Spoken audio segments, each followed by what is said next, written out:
Isa ang patay habang 6 ang sugatan sa karambola ng 6 na sasakyan sa Calamba, Laguna. Nakunan pa sa CCTV ang insidente na nagsimula sa isang truck na nawalan umano ng control. Nasa frontline ng balitang yan si Brian Basa. Sa kuhang ito ng CCTV, makikita ang pagdaan ng isang drop side truck sa National Road sa Calamba City, Laguna. Maya-maya, nabangga nito ang likurang bahagi ng truck sa unahan nito. Dumiretso sa gilid ng kalsada ang drop side truck hanggang sa bumangga sa poste ng crossing overpass.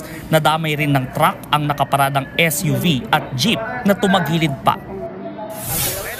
Sa isa pang video, makikita ang pagkakaipit ng nadisgrasyang truck driver at dalawa niyang pahinante.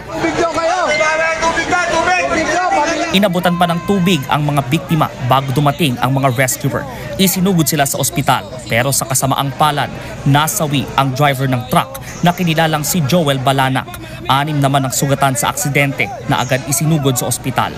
Batay sa investigasyon, papuntang Batangas ang truck para ihatid ang mga kargang sangkap ng hog feeds nang mawalan ito ng kontrol.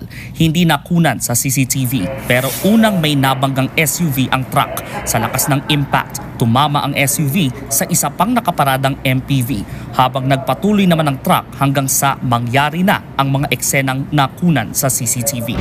There is a possibility na ang cause of the incident is yung pwede siyang loss of brake ng truck or tinatawag natin brake failure. Pwede rin siyang nakatulog.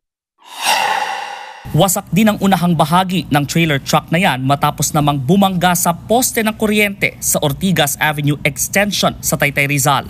Bahagyang nagdulot ng pagsikip sa trapiko ang aksidente. Ayon sa mga pulis, nawalan daw ng preno ang truck. Sa kabila ng impact, hindi naman sugatan ng driver at pahinante ng truck. Wala ring ibang nasaktan sa disgrasya at nadaan sa areglo ang insidente.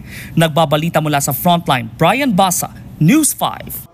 Mga kapatid, Ed Lingaw po, maging maalam at may pakialam sa mga napapanahong balita sa ating bansa. Para sa mas malalimang pagtalakay at paghimay sa mga issue at headlines, tumutok lamang at pag-subscribe sa social media pages ng News 5.